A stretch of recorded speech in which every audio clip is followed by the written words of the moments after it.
presenting the adventures of Jungle Jim. The adventures of Jungle Jim, broadcast weekly over this station, are dramatized from the full-color action pictures to be found in the Comic Weekly, the world's greatest comic supplement that comes to you each week with your Hearst Sunday newspaper. Join the 11 million adults and the 6 million youngsters who enjoy the world's greatest comic and adventure pictures by the world's best artists, featured in every issue of the Comic Weekly, which comes to you with your Hearst Sunday newspaper.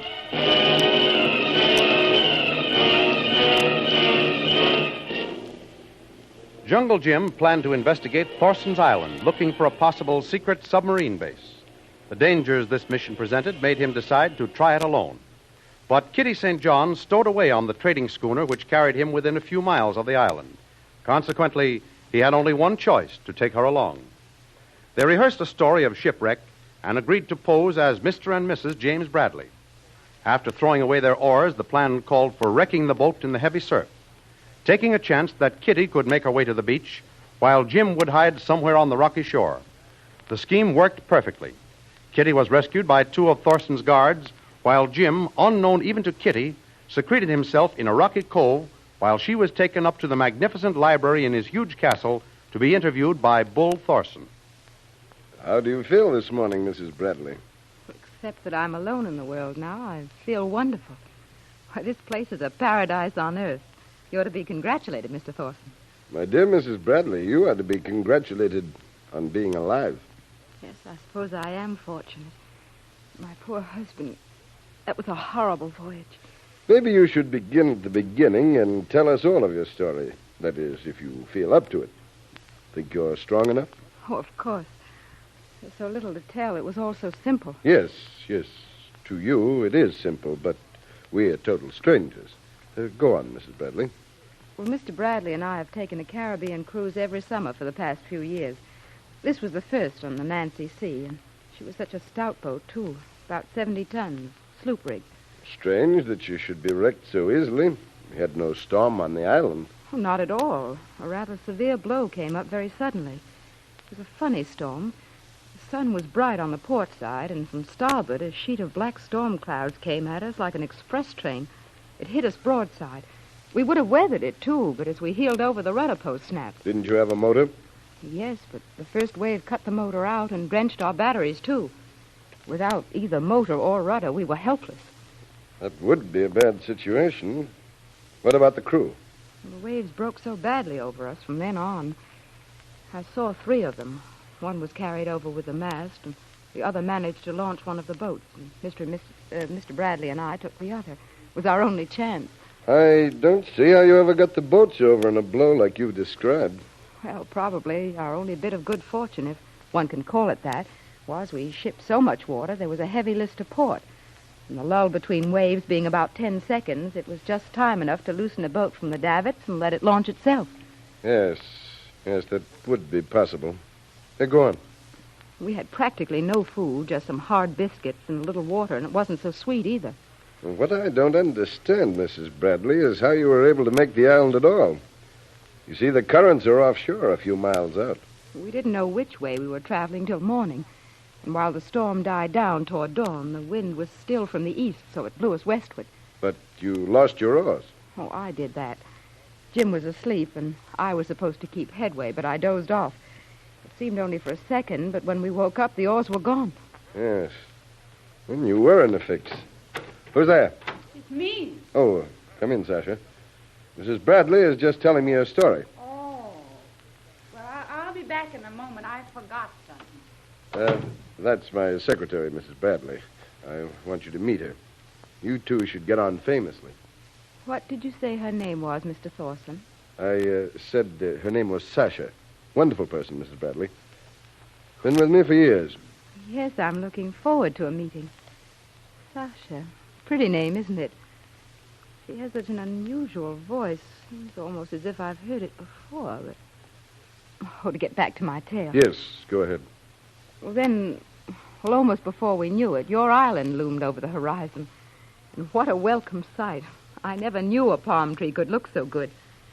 A short while later, we were in the surf. Our boat cracked up on the rocks.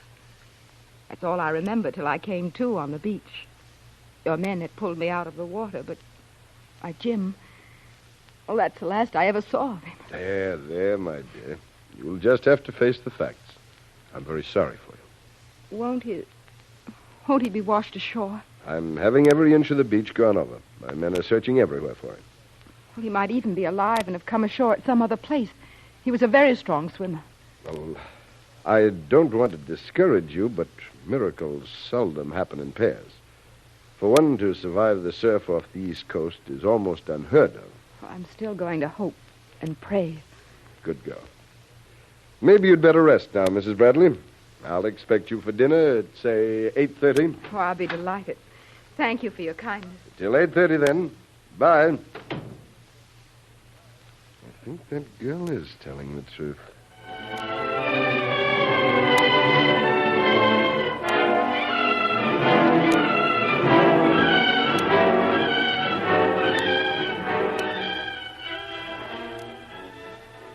Kitty St. John's story as the grief-stricken widow seems to have removed all suspicion from Bull Thorson's mind. Or perhaps her charm and youthful freshness has dimmed his otherwise cautious nature.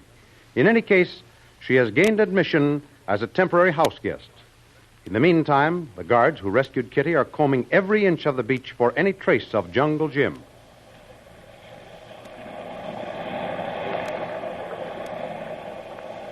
This be a local job that Boss Tom give us, huh, Big A? Well, if we don't find him, pretty lady cries some more.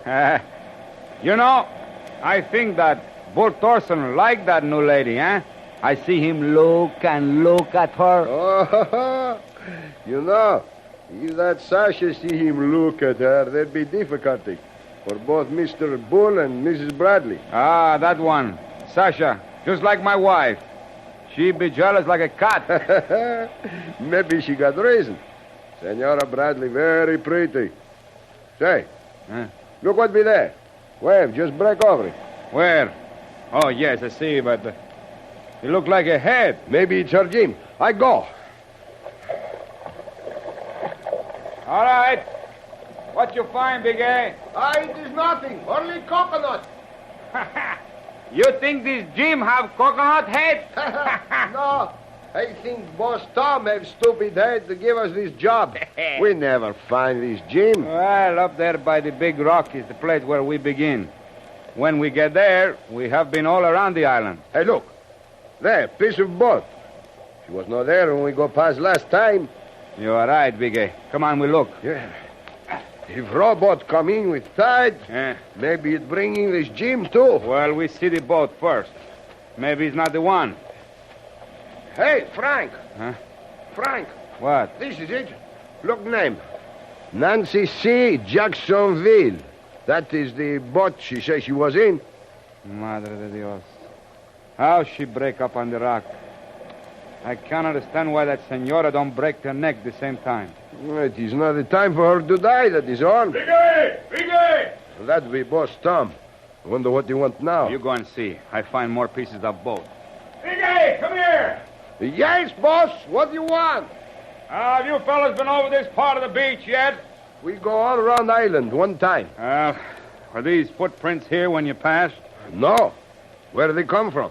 When we passed here last time, tide was up that far. Now there are footprints. Well, whoever made them then was here since the last tide. We cannot know, Boss Tom. Whoever make them wear shoe.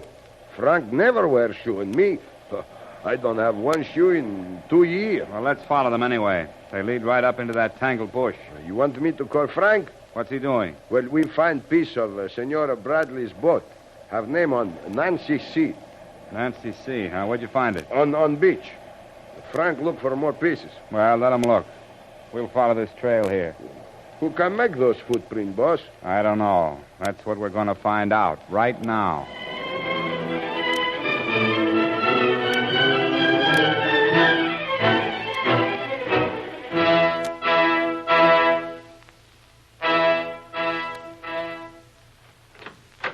Say, Bull, I want to talk to you. Well, come in, Sasha. What's your trouble? None, yes. But what have you found out about this Bradley woman? Well, the story hangs together all right. I was suspicious at first, but No one could rehearse a story like hers and get that straight. It's when a story is rehearsed that it is straight. No, Sasha. I think Mrs. Bradley is on the level. She's so darn naive and young. Oh, she's naive, is she? Well, I wouldn't be too sure. Those frail little cuties are a lot more dangerous than they seem at first glance. Dangerous? To whom? Now, don't tell me. You're getting jealous of a freshly bereaved widow. I'm not jealous of anyone, Bull Thorson, and you know it. What are you going to do with her? She can't stay here indefinitely.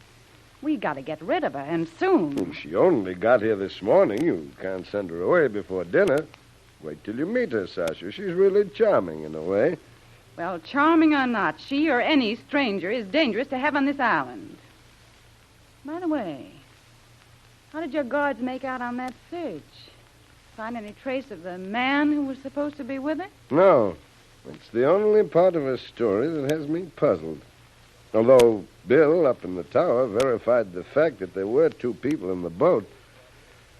Oh, his body will probably be washed ashore if a shark don't get him. Don't talk like that, Bull. Getting squeamish at your age? Oh, I'm neither squeamish nor old. But I'd breathe easier if that man was found. It's the second time you referred to him. Look here, you.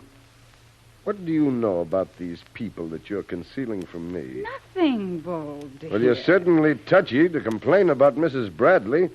A great tragedy has ended her life. A lot of sadness for one so young and pretty. Oh, you'll have me in tears, big boy. Just remember one thing, Bull. I don't like blondes. And I never liked that one. What's this? A handkerchief. Initials, too. Well, it is Kitty St. John. Mrs. Jim Bradley shouldn't be such a careless fool.